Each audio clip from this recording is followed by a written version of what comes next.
Bismillahirrahmanirrahim. Assalamualaikum warahmatullahi wabarakatuh.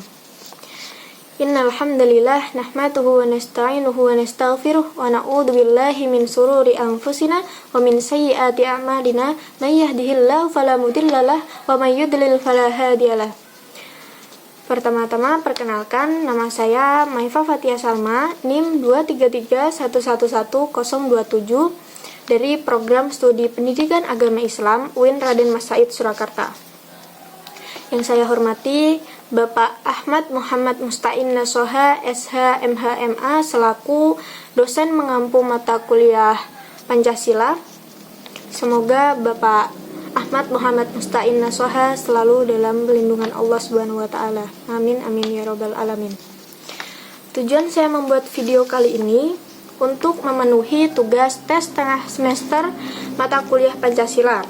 Di sini saya akan sedikit menyampaikan isi dari buku Fikih Kebangsaan yang dibuat oleh tim Lirboyo. Di sini saya akan menyampaikan pada bab 5, yaitu provokasi bukan ajaran Aswaja An-Nahdliyah. Allah Subhanahu wa taala berfirman, Innal ladina fatanul mu'minina wal mu'minat summa lam yatubu falahum adabu jahannam walahum adabul harik.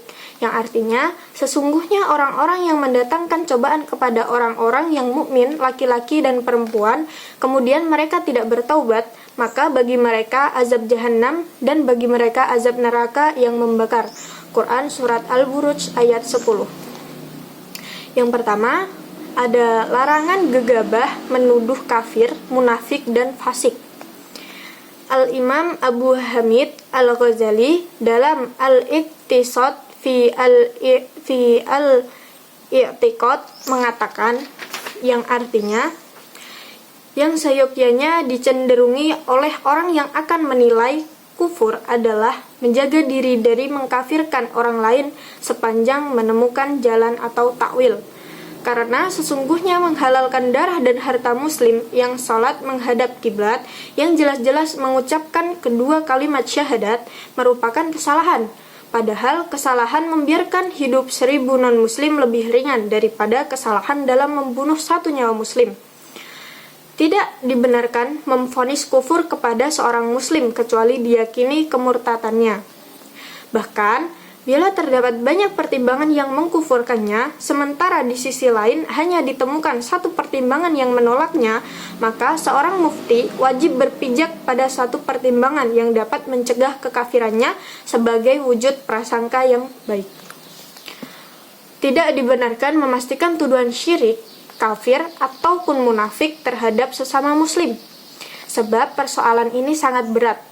Kita tidak dapat mengetahui secara pasti isi hati setiap manusia. Sesungguhnya yang dapat mengetahui rahasia-rahasia di hati hanyalah Allah Subhanahu wa taala. Sebagaimana dijelaskan oleh para ulama, di antaranya ciri khas Ahlus Sunnah wal Jamaah adalah tidak saling menuduh sesat, fasik, dan kafir karena perbedaan di antara mereka. Yang kedua, bahaya mencaci maki.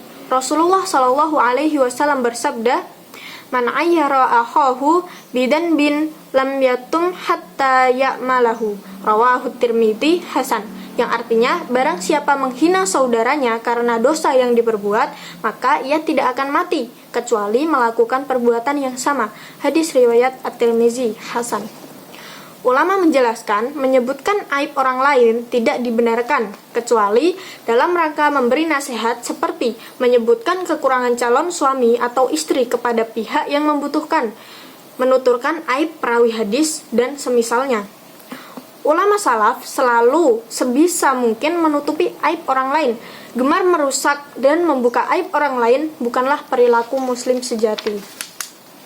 Yang ketiga, larangan menyebarkan berita yang belum dipastikan kebenarannya. Menyebarkan berita yang belum pasti kebenarannya hukumnya haram, kecuali terpenuhi dengan beberapa syarat. Syarat yang pertama, punya dugaan berita yang disebarkan adalah berita yang benar, misalnya didapatkan dari sumber yang terpercaya. Syarat yang kedua, tidak mengandung isi yang diharamkan, seperti gunjingan, adu domba, atau semisalnya.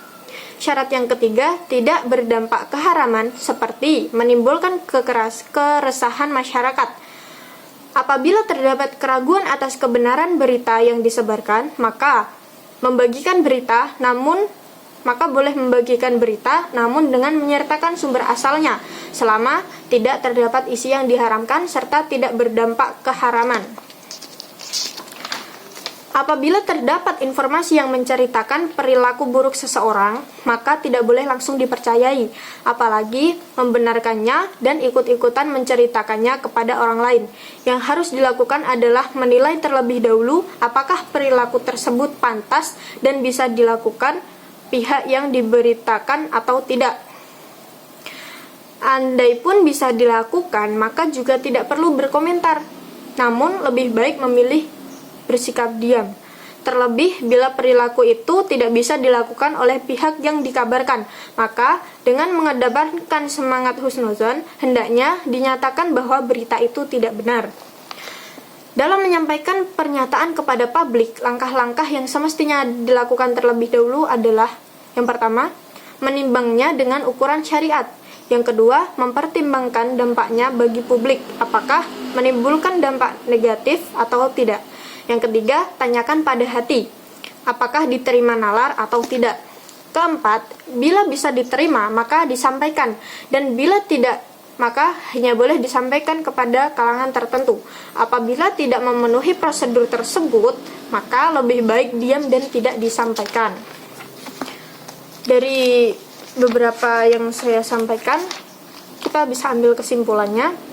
Kita tidak boleh asal menuduh seseorang itu kafir, munafik ataupun fasik kecuali diyakini kemurtadannya, sebab tuduhan-tuduhan ini merupakan persoalan yang sangat berat. Kalaupun kita berniat hanya bercanda, itu selebihnya demi keamanan, lebihnya kita menghindari saja.